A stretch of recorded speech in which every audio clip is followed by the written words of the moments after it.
Indeed, great is the faithfulness of the Lord. Talaga napakatapat ng Panginoon at matapat lang na suklian din natin ang katapatan sa Kanya. At isa sa mga pinakamahusay na pagsusukli ng katapatan sa Panginoon ay ang pagbabasa ng Biblia sa tama at angkop na paraan para kung ano ang intensyon ng Diyos na gamit ng Biblia ay siyang matupad sa ating buhay. Napakarami mga issues tungkol sa ating natawag na authority of Scriptures. Yung sinasabing, yan ay makapangyarihan, yan ay dapat sundin, yan ay dapat na umiral. But the authority of Scriptures and the issues concerning that also causes order and chaos. Kasi magkakaiba ang pananaw ng mga tao sa pagbasa. Sa pagbabasa ng Biblia, nagkakaroon ng friendship and hatred among people who differentiate in reading it. Nagkakaroon tuloy ng love and hate, peace and war, na hindi naman yan ang intensyon ng Diyos na mangyari sa buhay ng mga mananampalataya.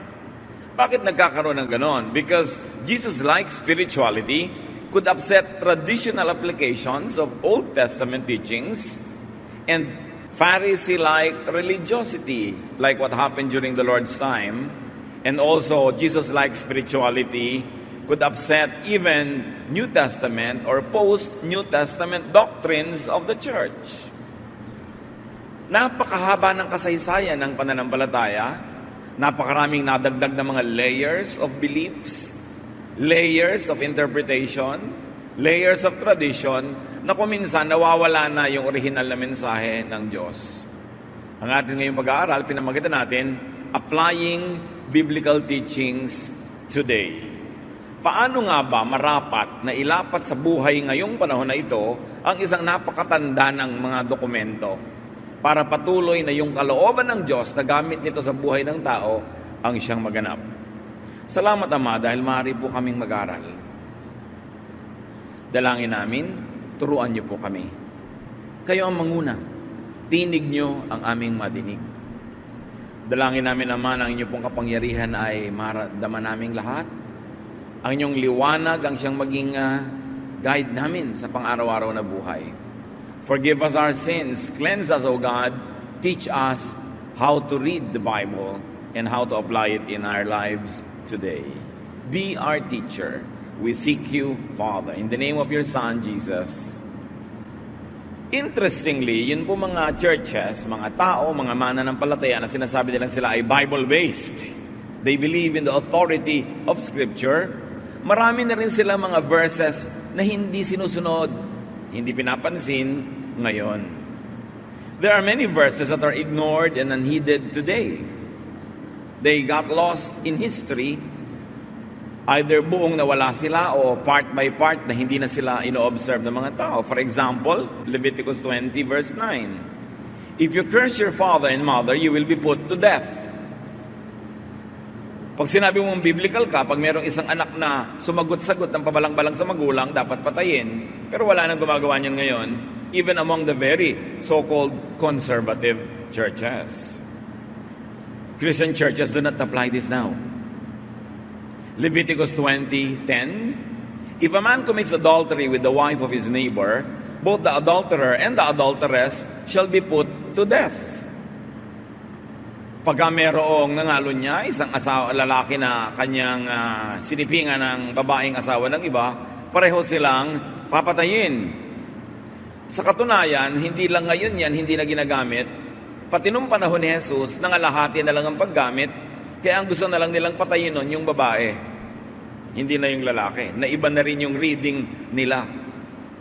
Leviticus 20:14, it isn't natural for a man to marry both a mother and her daughter, and so all three of them will be burned to death.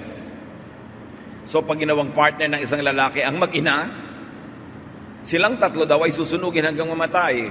Sino ang gagawa niyan ngayon? Sino ang gumagawa? Bagamat nangyayari pa rin na may isang lalaking mag-ina, nagiging partner niya. Leviticus 20:15-16, if a man has sexual relations with an animal, he shall be put to death, and you shall kill the animal.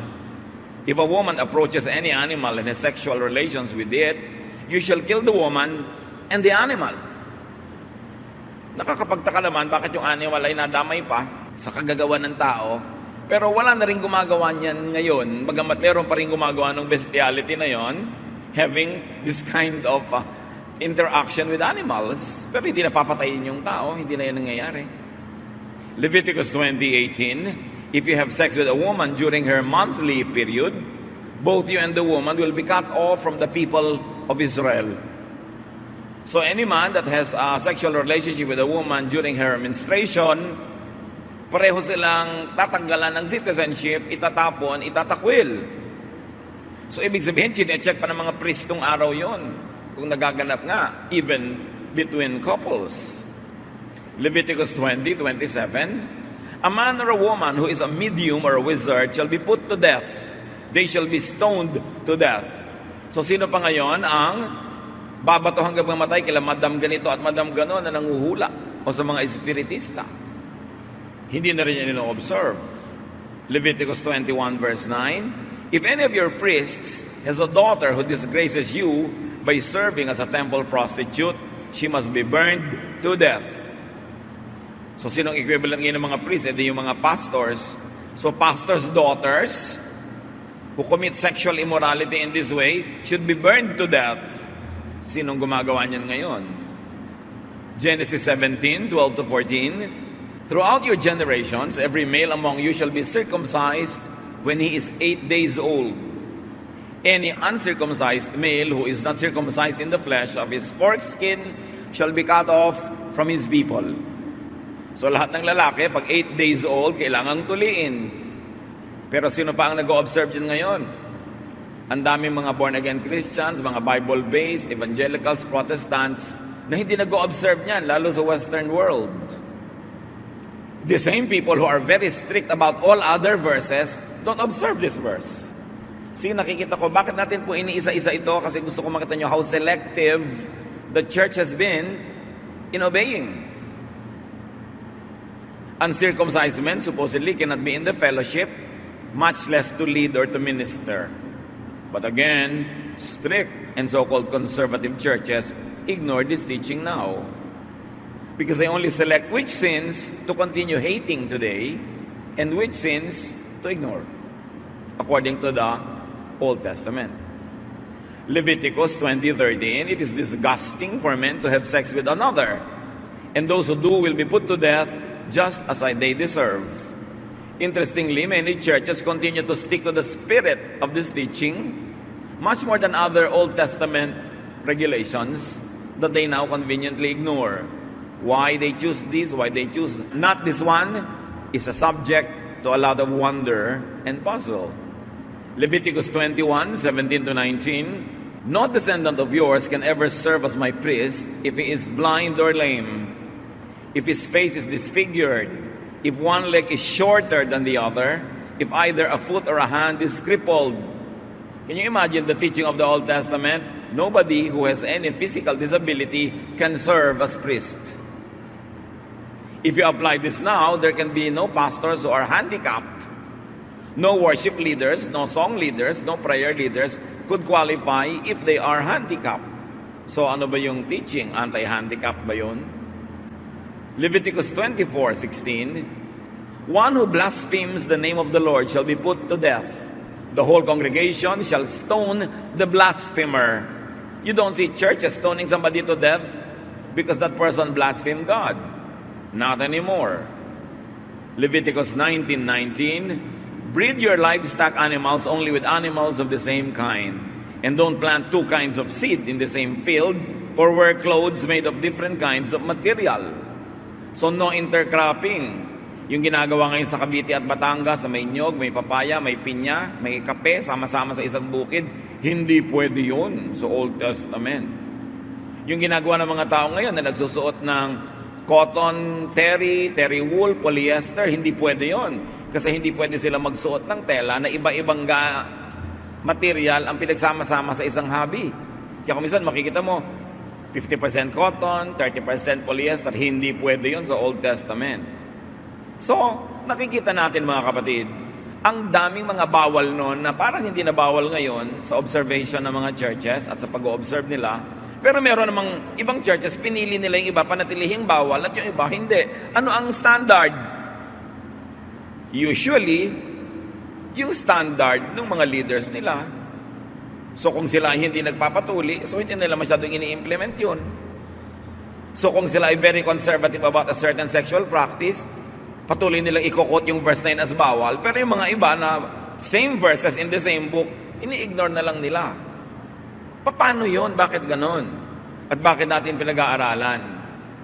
Kasi dapat nating makita, mga kapatid, that all the laws that are oppressive, that are unkind, were already revised by Jesus into His law and one commandment of love. Kung nag-worry kayo bigla na ang dami nyo palang hindi nasusunod, ang damit nyo pala ganito, halo-halo yung polyester at saka yung cotton, don't feel bad. The Lord has set us free from the law.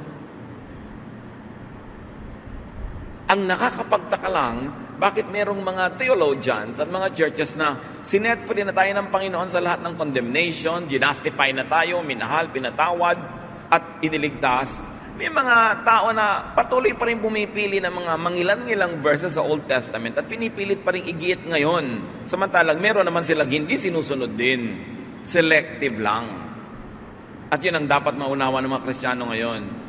Sometimes, sasabihin ng iba, bakit po sa amin ang daming bawal, sa inyo hindi masyado? Depende kasi kung paano binabasa ng inyong mga theologians yung scripture. Meron silang mga paboritong Old Testament na bawal. Bawal kainin ito, bawal mag-gano ng mahabang buhok, bawal ang ganitong maiksim buhok, bawal ang ganitong teaching. Pero hindi naman lahat ng pinagbabawal in the same book, sinusunod din nila. Selective. Kaya dapat ngayon, ang tao, sapagkat ang Biblia ay nasa kamay na ng lahat, hindi lang isang kopya na hawak lang ng isang priest, dapat lahat nagbabasa, lahat nag-aaral, at lahat nagpapasya kung saan siya tatayo. Kanya-kanyang pananagutan sa Diyos. Kaya mayroong mga teaching na lalo kang ikukulong nung hindi ka pa nag-church sa ganong kongregasyon, ang dami-dami mong laya sa buhay. Nung naging member ka, deregulate lahat ng ginagawa mo sa buhay, pinakialaman pati kung magbo-boyfriend ka or not, pati kung anong isusuot mo, etc. etc. Meron naman na hindi ganon, kawawa ka naman kung napalagay ka doon sa kongregasyon na hindi bagay sa iyong nature, sa iyong lifestyle na hindi naman binabawal ni Jesus. Napaka-importanting maunawa how to treat the Bible. Galit na galit ang mga Bible Christians sa idolatry. Ang hindi napapansin ng marami, ang mga Bible Christians merong bagong idol, may bagong poon-poonan at Diyos-Diyosan. At ano yon? Verses. And mostly verses na pinawalang bisa na ni Jesus. Or verses na inayos ni Jesus ang pagbabasa at interpretation in a way that is friendly, kind, loving, nurturing. Kung pwede lang i-prosesyon ang mga verses, ilawan, yukuan, ginagawa ng marami yun ngayon. Ginagamit na pang-away sa mga tao, ginagamit na sandata laban sa mga hindi katulad ng paniniwala, ginagamit na pang-justify sa sarili, pang-condemn sa iba. The new idol of Christians now are verses that are misused. Kaya may idolatry pa rin. Let's talk about applying verses today. So ang tanong, how do we read and apply the Bible? Unang-una, observe. Know the context. Know the background. Bakit sinabi ito? Bakit inutos yun? Ano ang mga immediate needs? Ano ang kanilang realities? Ano ang mga urgent needs nila nung panahon na yon? Know the historical setting. Halimbawa, nagtataka iba, bakit po utos dito sa ganitong verse sa Old Testament? Kill everybody. Paano? Kita mo naman yung setting, gyera. Siyempre, iba naman ang rules of engagement pag gyera. Bakit po pati children? Kasi paglaki nun, maghihiganti. Hindi naman tatapos ang gyera. Pero kung hindi ba gyera, i-apply mo yon? Yun ang tanong. Ang masama, pag kumuha ka ng isang verse mula nung 3,000 years ago, i-apply mo sa buhay mo ngayon, magkaiba naman kayo ng kondisyon, hindi applicable. Kaya kailangan informed ang pagbabasa. Hindi basta God said it, I believe it, that settles it. You've got to think about it. You've got to look at the context, know the legal setting. Halimbawa, bakit ang daming prohibition sa babae sa sexual activity at hindi masyado sa lalaki? Bakit puro pagbabawal sa babae na sumama sa ibang lalaki? Pero yung lalaki, marami pang asawa. Bakit? Kasi nung Old Testament times, mga kapatid, ang babae ay hindi tao, ang babae ay property. Kaya wala siyang pangalan, hindi siya binabanggit sa history. 10 women came, walang pangalan yan. Because women were treated as property. So from the property of your father, you become the property of your husband. Na ipinapakita pa ngayon kami sa mga kasalan, ihahatid ni tatay si anak, tas aabutin naman ni asawang husband na papakasalan. From one man to another, lumilipat yung babae under authority. Old Testament doctrine.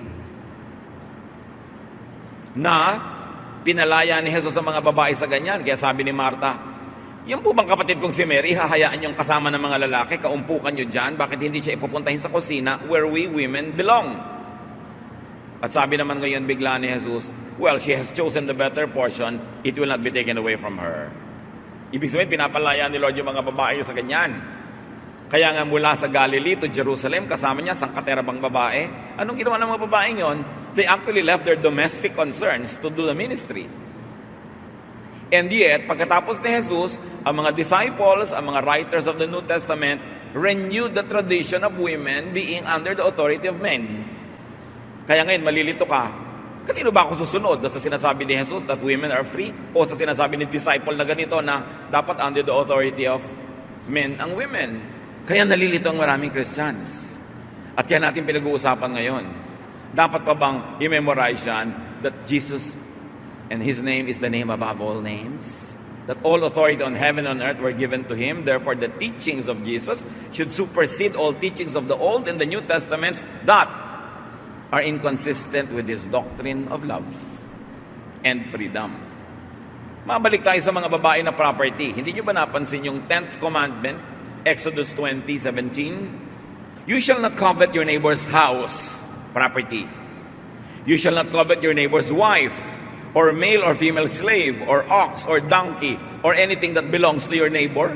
Napansin nyo ba na yung wife, katumpok ng ox, ng donkey, ng mga buriko, ng mga kabayo, baka, katumpok siya ng mga kasangkapan, bahay at lote, kasi nga property sila nun. At kaya galit na galit yung Old Testament sa babaeng may asawang nakikipag-sex sa iba kasi what is violated is not anything that is moral but illegal because she is the property of her husband and therefore must not be used by another man. Legally, yun yung crime. Eto ngayon ang tanong na dapat pag-usapan. Na yung hindi na itinatrato ang babae na property ng man, paano na yun? You see? That's why it is important to study Scripture. Hindi basta kukuha ka ng verse, sabi ng ganitong verse, ganong chapter, ganito, tapos aalipinin ka na ng verse na yun for your life, mali naman pala yung gamit. So this is about men's properties. Kung naiba na yung context na yon, i-apply mo pa yung verse na yun the same way. Yun ang tanong. So if you really would like to apply Bible in your life, you should understand the cultural setting. Bakit ganun sinabi? The values, traditions, and the trends during the time when the verse was written, or more importantly, during the time when the verse was implemented. You know, the verses were written much later. Matagal yan, oral tradition lang, and then isinulat. Hindi kasing tanda nung pagsusulat yung tradisyon. Mas matanda pa yung tradisyon, nasulat lang much later. Halimbawa, context. Ang oil, pag ginagamit nung araw, pampagaling sa mga may sakit, pambibigay ng comfort sa mga may mga kung ano-ano, disinfectant yan. Yan ay may mga clinical value. James 5:14, are any among you sick? They should call for the elders of the church and have them pray over them, anointing them with oil in the name of the Lord. So, ang ibig sabihin, kung merong may sakit, gamutin. To gather, to anoint with oil is not only isang magic puna sa noo na anoint na with oil and you expect a magic, a miracle. To anoint with oil is probably to clean the whole body, to massage it with oil, to clean the wounds, to bandage them and put oil. It's a medical ministration. Coupled with prayer. Hindi katulad ngayon na halika kayo lahat ng may sakit, papahiran, tatalsikan ng konting langis, and you expect healing. Nagiging parang magical ritual yung ginagawa, wala sa context ang paggamit ng oil. Because oil was a medical thing. 1 Corinthians 7:12, Paul says here, to the rest I say, and I, not the Lord, clear si Paul, ako lang ang may opinion nito, hindi ang Diyos. If any believer has a wife who is an unbeliever, and she consents to live with him, he should not divorce her. Nilinaw mismo ni Pablo, ako lang ang may ideya nito ha, hindi ito galing sa Diyos. So it's a personal opinion. It should be read only as a personal advice of Paul and not as an authoritative doctrine to apply to all people at all times, which many people do now. Sabi ni Paul, ganito. But Paul very often says, I, not the Lord, says this. Ibig sabihin, optional. Kung tatanungin niyo ako, ganito ang stand ko dyan, pero stand ko lang yan. Ang mahirap lang hindi lahat ng sinabi niya o sinabi ni Pablo, sinabi ni James, nilagyan nila ng label na opinion ko lang to. Ito ang tingin ko dyan. Ang nangyayari ngayon, pag nakita ngayon sa Bible ng mga tao yung mga sinabi na yon, jujusin na nila yung verse. Magdusa ka, magdusa ako, magdusa tayong lahat pero sundin natin. Yun ba ang intensyon ng Diyos doon? Halimbawa, sabi din ni Paul kay Timothy na laging sira ang tiyan, 1 Timothy 5:23, no longer drink only water, but take a little wine for the sake of your stomach and your frequent ailments. Sa tingin ni Paul, sira ang tiyan nitong si Timothy dahil puro tubig lang ang iniinom niya na maaaring hindi malinis na tubig. And because wine, like oil, was valued for its medicinal efficacy, ano ngayon ang payo ni Paul? Uminom ka ng kaunting alak, huwag tubig lamang. Kung ang nanay mo may sakit ang tiyan, makahanap po tayo ng verse, tapos bubuksan mo yung Bible, tapos kung saan tumigil, ituturo mo. Tumigil sa 1 Timothy 5:23. Ay, nay, ang sabi po ng Diyos, uminom kayo ng alak. The word of God. God said it. Tapos inom ka ng inom, hindi gumagaling, nagtataka ka, wrong use. Kaya yun sasabi ko, huwag niyong gawing poon yung verses. Huwag niyong siyang tatanggalin sa kanyang buong konteksto kasi malamang mamimisguide ka. You cannot and should not apply this verse to all cases of stomach sicknesses. Case to case. Hindi sasabihin mo, God, the word of God said it. Tapos papatayin mo na lahat ang hindi sasangayon sa'yo. Interpret through context. Ano yung kabuuan? Ano yung mga nakapaligid na katotohanan? Ano yung pangangailangan ng panahon? All that were said, done, and taught in the Jewish scriptures had their unique context. May background, legal, religious, and traditional foundations. And admittedly, some of their beliefs were scientifically right, and some were not scientifically right. So alam natin na mga tao yung nagsulat. So pagka sinabi na nagsulat and the sun set, alam naman natin hindi nagseset yung sun, di ba? Pero sa tingin nila nagsiset. Pero alam na natin ngayon, the sun does not set, or earth rotates. Pero ang ibig sabihin nila is, it seemed like it is setting. You must never forget that the priests and the scribes were not all-knowing. Only God is omniscient.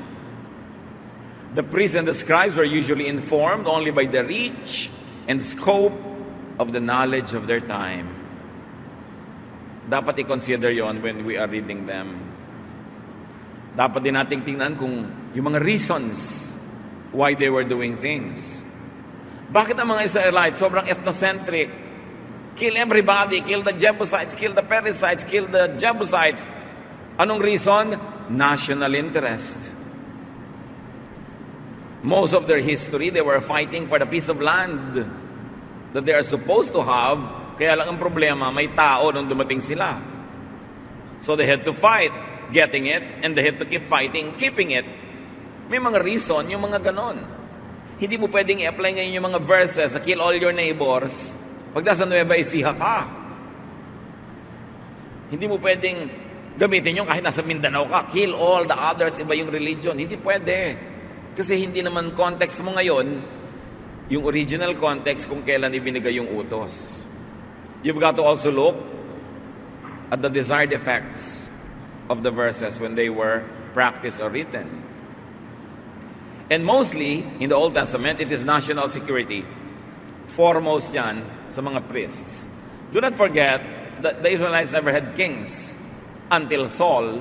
Ang tagal nun, sila ang namumuno sa Israel, mga priests. There was no separation of church and state. Therefore, all the regulations of religion also became the regulations of government. Kaya yung pinagbabawal ng priest noon, pagkat siniway mo, patayin siya because the priest also had judicial powers. Ngayon, may separation of church and state. Hindi na pwedeng pumatay ang simbahan ngayon, anumang simbahan, ng mga lumalabag sa kanyang kautusan because the church has no judicial powers over the citizens of any republic or a country. Kaya hindi na nag-e-effect yung mga ganon. And it is very dangerous when religious people have religious police. It is very dangerous when religion has its own army. Kasi mawawala ng tolerance, papatayin ang lahat ng hindi kapaniwala. Tulad ng ginagawa ng Old Testament na pinawalang bisa ni Jesus. Sabi niya, when your enemy forces you to walk 1 mile, walk 2 miles. When your enemy strikes you, offer the other cheek. Hindi na violent ang reaction ng mga people of God to opposing forces, but kindness na and love. But one of the desired effects of the policies of Israel na magkasama yung church and state is racial purity. Gusto nila lagi silang hiwalay sa mga neighbors. Genetic engineering, hindi pwedeng makipag-asawa sa ibang lahi. Pero ngayon, kahit naman mga ubod ng higpit ng mga Bible-based Christians, nag-aasawa na rin ng ibang lahi. Hindi na rin nila ino-observe yon. Kasi yung genetic engineering was the obsession of the ancient Israelites. Racial purity. At isa pa sa mga ginagawa nun, siyempre, ng temple is social control. Ang Israel ay nabuhay sa very insecure neighborhood. Kalaban lahat ang katabi. Hindi sila magsusurvive pag hindi sobrang disiplina. Kailangan ng social control. And it was the number one obsession of the priests as well. That's why they regulated everything. Nung araw, hindi ka pwedeng umupo sa inupuan ng isang babaeng nagme-menstruate. Sabi niya, anybody who sits where a menstruating woman sits is unclean for 1 whole day. Pag inobserve nyo yun ngayon, hindi kayo pwedeng umupo sa bus, sa taxi, sa mga reception halls ng mga building, saan man, kasi baka kanina may umupo dong babaeng nireregla. Di unclean ka. Bakit yun? Hindi na ino-observe, pero may pinipili pa rin i-observe, nakatabi nun. So selective na lang. Kaya tatanungin mo na lang ang sarili mo, bakit pinanggigigilan ko against this verse? Pero itong verse na to, gusto ko. Aminin mo na lang na kasi yun ang personality mo. Huwag mo sasabihin because it is God's will. Either everything or nothing. Hindi selective. Outside of and without their original contexts, verses and teachings may not just be applied to all people, at all times, in all places. Kaya nagtataka yung iba, bakit po sa church namin hindi allowed magsalita ang mga babae? Bakit po sa church namin hindi allowed maging leader ang babae o hindi allowed mag-preach? Kasi may verse silang pinanghahawakan. Sino may sabi ng verse? Dapat mong itanong sa sarili mo. At pagkatapos dapat mong itanong, ano ang sabi ni Jesus tungkol sa ideya na yan, tungkol sa ideya ng mga babae? Bakit ang dami niyang symbolic acts affirming women? So study your context. Know that what cannot and should not be imposed on you in your time and place. Merong hindi na angkop talaga na iba na ang panahon. Kaya kung sasabihin, this is the unchanging Word of God. Because even during the history of Israel and in the history of the Bible, the applications of some Old Testament teachings were not even observed during the time of Jesus. Kasi ang mga tao nag-a-adjust. Ngayon, pag ginawa mong poon yung verse na ang tagal nang ginawa, kasi hindi na angkop sa'yo ngayon, ano mangyayari? Ma-oppress ka. Kaya kailangan ng masusing pag-aaral. Siyempre, hindi ka naman agad-agad bigla na lang magde-declare ng freedom from any and all verses. Kailangan merong scholarly base ang iyong desisyon. But very importantly, examine the soundness of reading, the interpretation, and the application. Self-serving ba? Selfish ba? Cruel ba? Unkind ba? Anti-Jesus ba? Dapat mo itanong yun. Hosea 4:6, my people are destroyed for lack of knowledge. Kawawa yung mga tao na sasali sa isang relihiyon, tas ikakadena, itatali, ikukulong ng takot na verses na mali ang basa o hindi na appropriate sa konteksto. Imbes lumaya, nakulong. Imbes sumaya, na-repress, na-suppress. Imbes ma-develop, umatras. Kawawa. Hindi ganun ang kalooban ng Panginoon. So John 21:23 is an example of a mistake. So the rumor spread in the community that this disciple would not die. Yet, Jesus did not say to him that he would not die. Sino ang nag-akala na sinabi ni Jesus yun? Yung mga disciples niya. Pero hindi naman niya sinabi. Sila yon, magkakasama pa, tabi-tabi pa. Kakamali ng reading kay Jesus. Ngayon pa, 2,000 years away yung document, pwedeng lumihis. Kaya yung mga sinasabing, God said, Scriptures say, dapat yan pag-ingatan. Kumisan magbabasa sa Psalm, sabi ni David, kill all my enemies, O God, destroy all of them, blah, blah, blah. Binabasa niya ng presider. Tapos pagsara niya ng libro, sabi niya, these are the words of the Lord. Question, Lord ba si David? Dapat mong piliin sa Bible yung words of the Lord. Hindi lahat ng nasa Bible ay words of God. Kasi sa Bible nga may words of Satan, di ba? Sabi ni Satan kay Eve, you will not die. E pagka kinot mo yun, pagsara mo, these are the words of God. Hindi wrong na. May word dyan na mali. May maling sinabi si Sarah. May maling sinabi si Peter. May maling sinabi si ganon. So hindi mo dapat itrato bawat salita doon as word of God. Sa New Testament na, yung mga ibang versions ng Bible, read pa yung word ni Jesus para huwag mo mapagkamalan yung hindi niya word na kanya. So, hindi ko man nandyan word of God. Okay? It contains very powerful words of God, but you must be selective because there are many people that had voices in the pages of the Bible. They spoke correctly or incorrectly. Kailangan maingat ang pagbabasa. 2 Peter 3:16, Paul wrote to you according to the wisdom given him.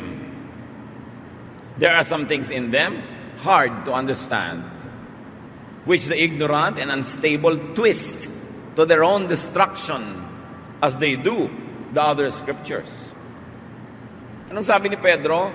Alam nyo, sumulat sa inyo si Paul ayon sa karunungang ibinigay sa kanya ng Diyos. Kaya lang, hindi naman ibinigay sa lahat yung ganong karunungan. Yun ang parenthetic expression. So sabi niya, sa mga sinabi ni Paul, merong ubod ng hirap maintindihan na ang mga mangmang naman at mga unstable, binabaluktot, nililiko-liko, ang bunga tuloy, sila mismo ang nasasaktan. At hindi lang kay Paul nila ginagawa yan, ginagawa din nila sa ibang scriptures. Binabaluktot ang basa, nililiko-liko, pinagkakasya nila sa mga maliliit nilang utak, yung napakalaking ideya, they oversimplify a complex idea, nagiging yes or no, right or wrong na lang, yung mga areas na minsan ay gray. So dapat ang tao talaga mapanuri. Lalo at kung ipapamuhay mo yung binabasa mo. Interpret through the lens and filter of Jesus. And the lens and filter of Jesus is nothing but love. Ang tanong na maganda ng marami, ano po ang gagawin ko sa mga teachings sa Old Testament bago si Jesus isinilang? At mga nasulat sa New Testament matapos siya ay bumalik sa langit, anong gagawin ko? Sinabi na nga natin, salain at i-interpret ayon sa salaan, pananaw ni Jesus, which is love. Matthew 22, 36 to 39, Teacher, which commandment in the law is the greatest? Magandang tanong kasi ang daming commandments eh. So sabi, which is the greatest? Kung konti lang ang masusunod ko at kakayanin, alin po ang uunahin ko?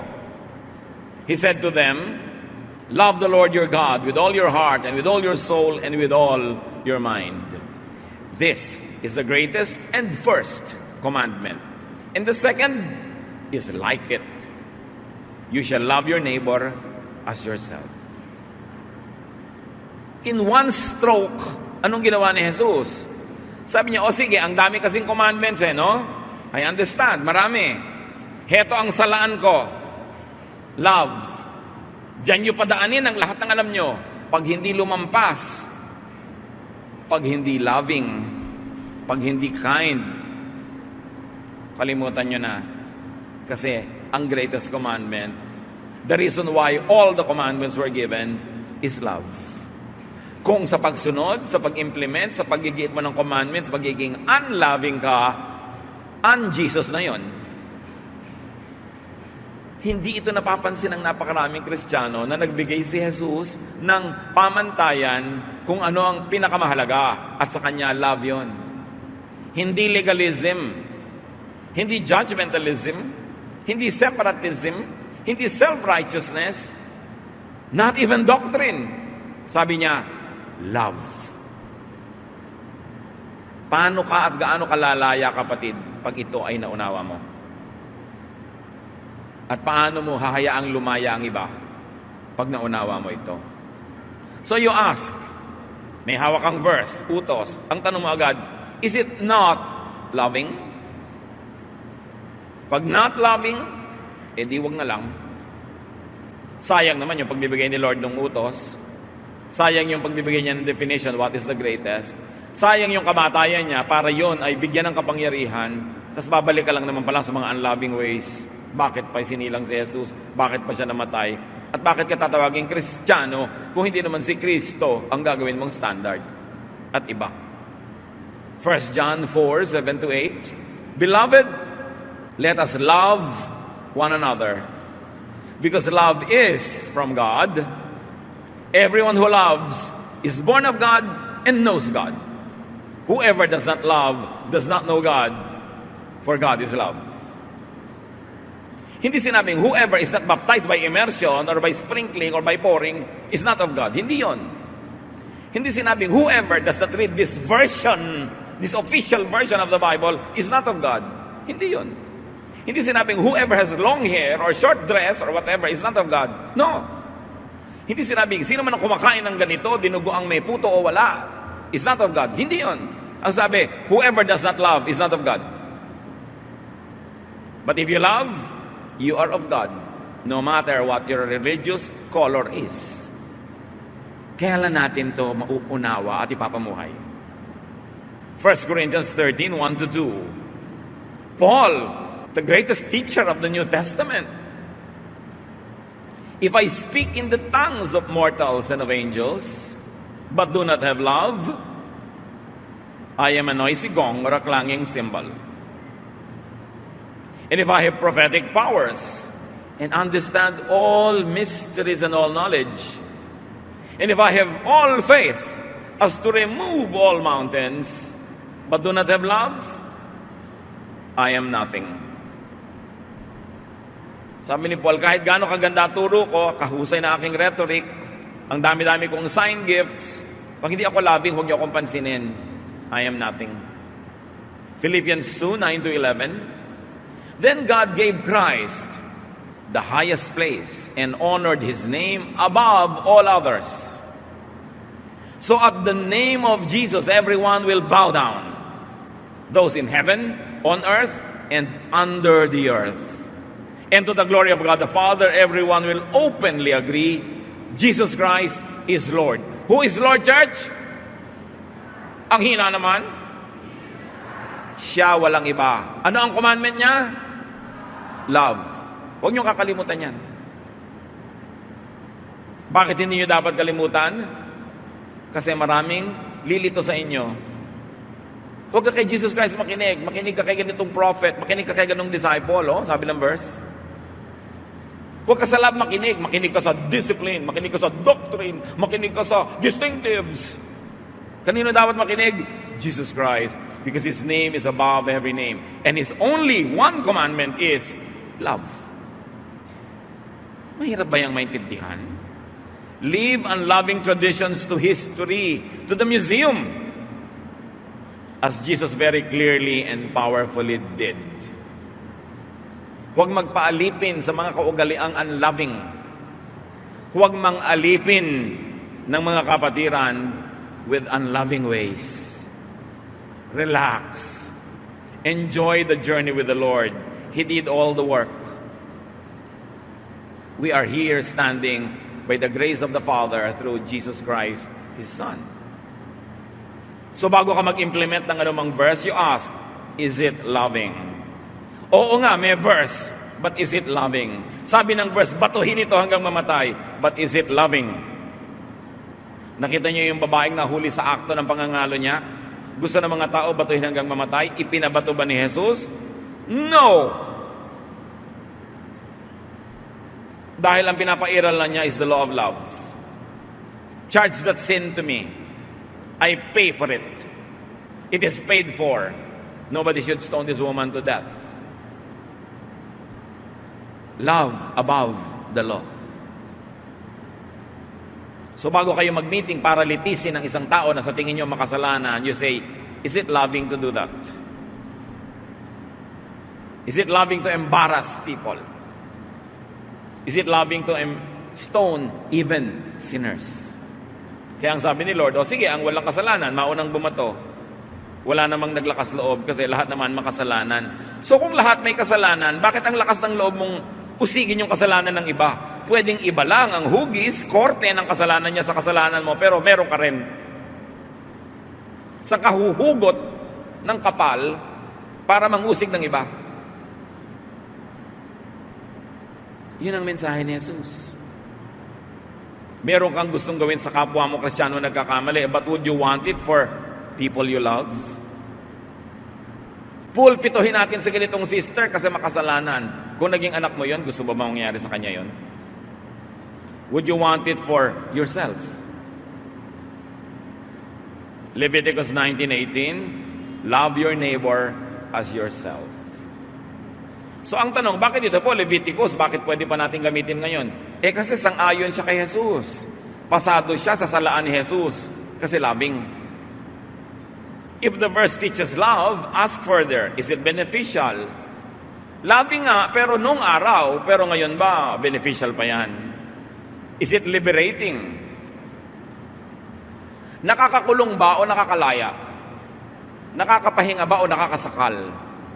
Galatians 5:1, it is for freedom that Christ has set us free. Stand firm then and do not let yourselves be burdened again by a yoke of slavery. Namatay si Jesus para tayo palayain. Sabi, manindigan kayo kung ganon. At huwag niyong payagan na muli kayong maging alipin. Alipin ng ano? Ng religious dogma that makes your life hard. That condemns you. That makes you look and feel guilty all the time. So, pinalaya na kayo ni Jesus, huwag na kayong pumayag na kinalagay niya na kayo ni Jesus, patatali na naman kayo sa mga Pharisees. Patatali na naman kayo sa mga judgmental people.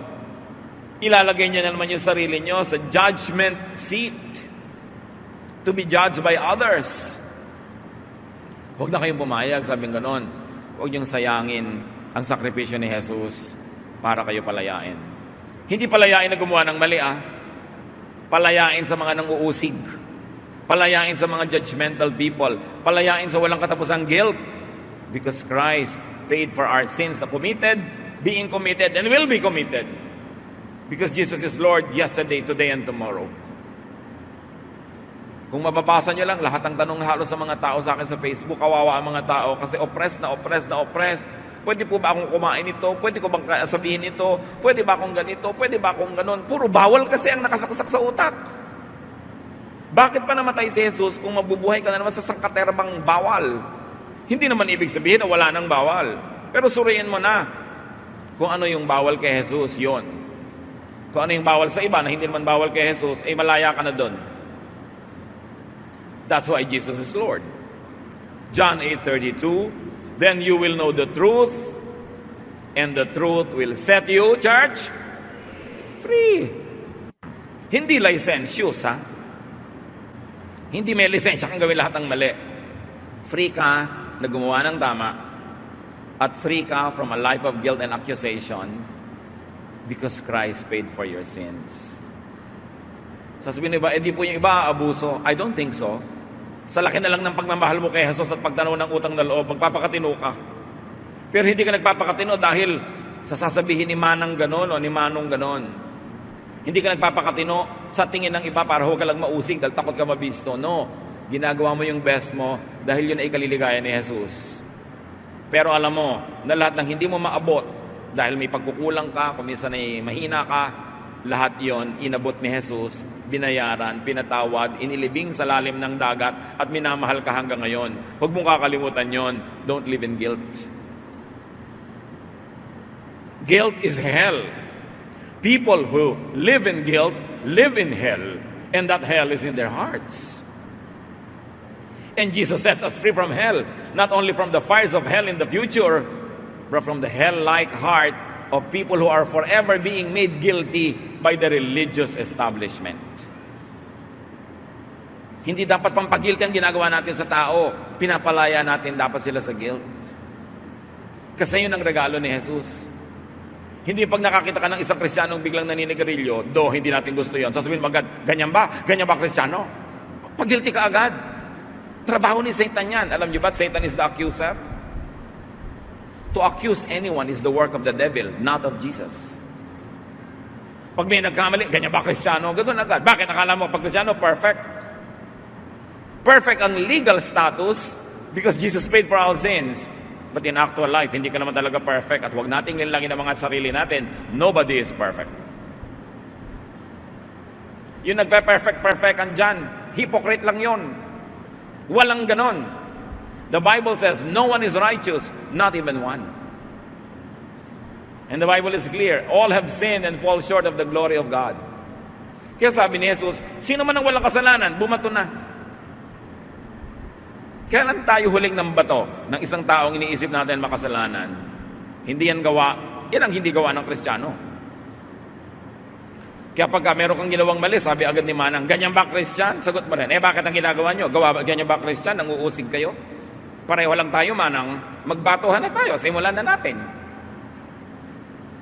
O kung ayaw makipagbatuhan, huwag kayong mambato.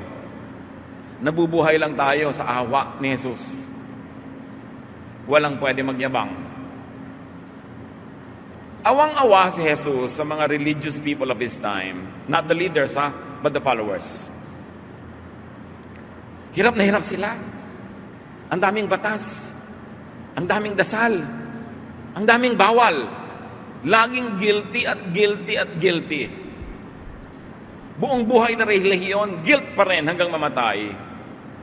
Kaya sabi niya sa Matthew 11:28-30, sa mga taong pagod na sa guilt, sa pahirap ng religion, if you are tired from carrying heavy burdens, come to me and I'll give you rest. Take the yoke I give you, meaning not the yoke that the Pharisees give you.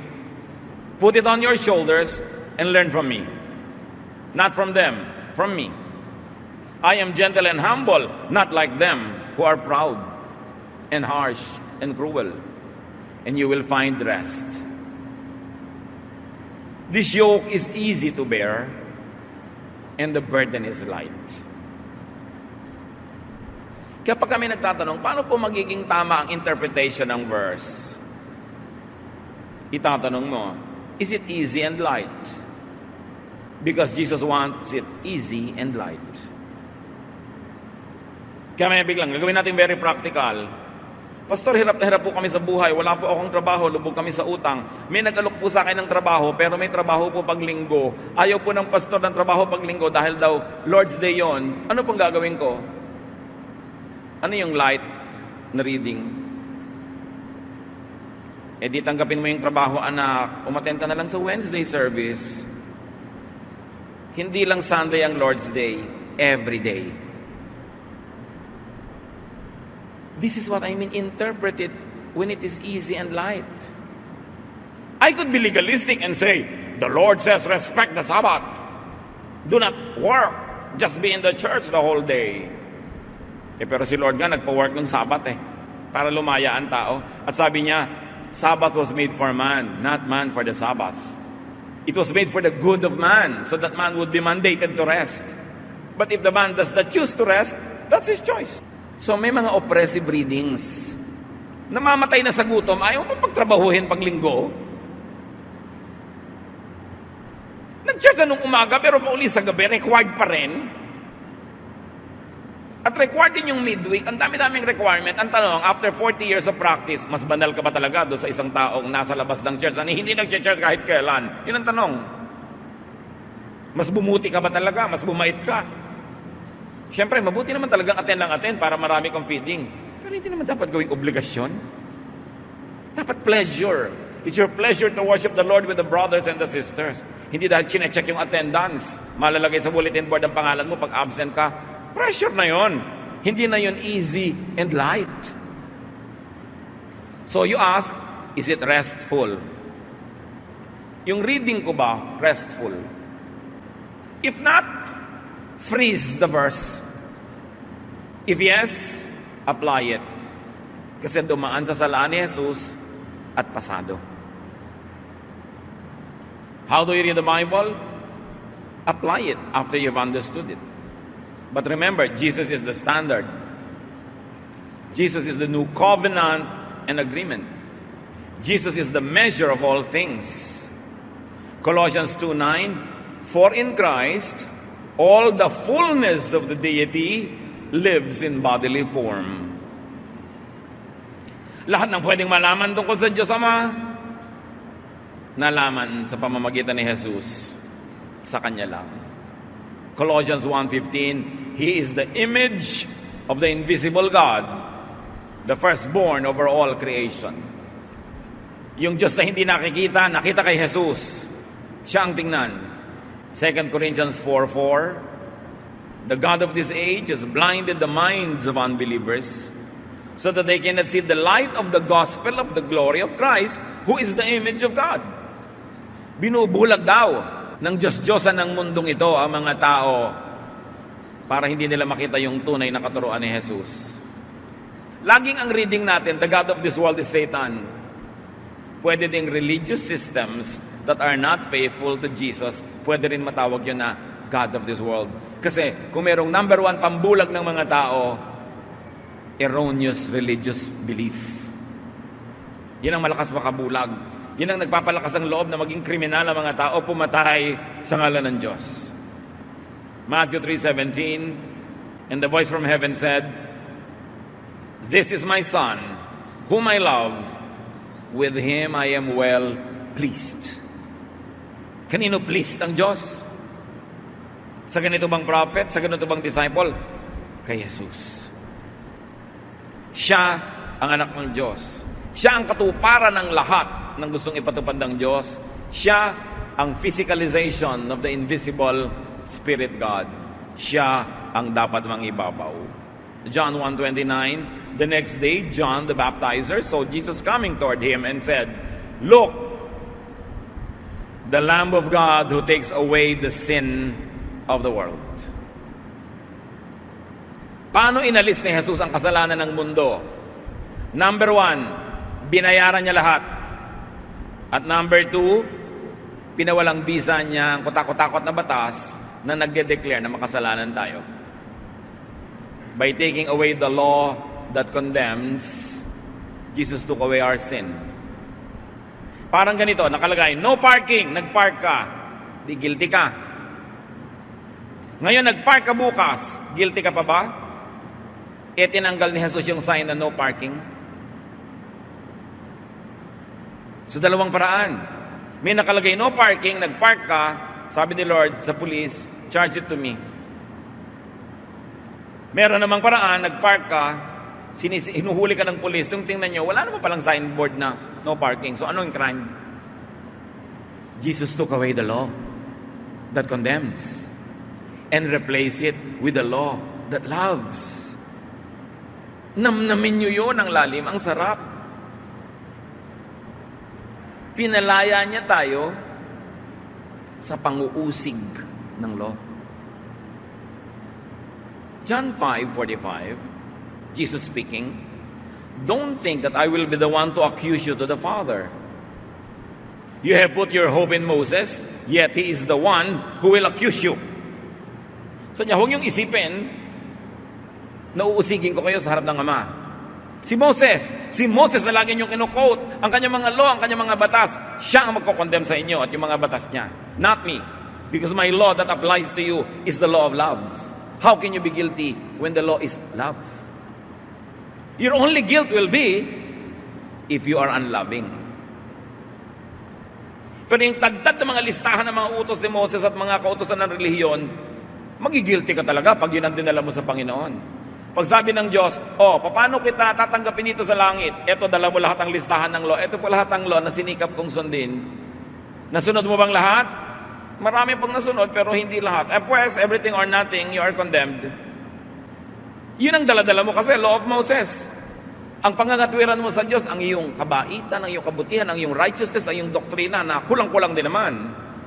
Kung lalapit ka sa Diyos, sabihin ni Lord, anong ticket mo para ka pumasok dito sa langit? Dala-dala mo yung ticket ni Lord. Ito po, love. Jesus loves me. If Jesus loves you, then I love you back. Pero may isa lang kondisyon. Did you also love others? Kasi di ba, love God and love others as yourself? Love ko po ang Diyos, relihiyoso po ako, pero hindi po ako labing sa iba. Chismosa nga po ako Di ba? Judgmental nga po ako, nang uusig ako lagi ako naghahanap ng mali ng iba. Love ko po kayo, Lord, pero yung iba, hindi po masyado. Hindi pwede. Because the ticket is love. Sabi ni Jesus, love God, and then love others as you love yourself. So ang ticket, anong ticket nyo pagharap nyo sa Diyos? Mga commandments, mga doktrina, mga do's and don'ts, o the love of Jesus? Isa na lang ang dapat yung gawin kasi ginawa na ni Lord yung kalahati. He already loved you. You just have to love others. Yun ang New Covenant. Yun ang tunay na New Testament. Yun ang bagong kasunduan ng Diyos at tao. Hindi nakabatay sa batas ni Moses, kundi sa batas ni Jesus. Love. Jesus gave a new command. Jesus gave just one command. And that's none other than love. John 13:34, "But I am giving you a new command. You must love each other just as I have loved you." Yun na lang ang tandaan yung command. Actually, pag loving ka, nasunod mo na rin lahat yung iba Kaya sabi ni John the Baptist tungkol kay Jesus, John 3:30, "He must become greater, I must become less. Jesus must increase, I must decrease." Yun ang sinabi ni John at dapat sabihin ni Moses, dapat sabihin ni Peter, dapat sabihin ni Paul, dapat sabihin ng mga pastor, dapat sabihin ng lahat. Jesus must increase, I must decrease. Siya ang Son of God. Siya ang Savior and Lord. Siya ang dapat mangibabaw. Jesus is above Old Testament prophets and New Testament teachers like John and everyone else. Don't ever be confused about that. Pero sasabihin ng iba, paano po yung sabi ng 2 Timothy 3:16? "All scripture is God-breathed and useful for teaching, rebuking, correcting, and training in righteousness." Scripture, all scripture.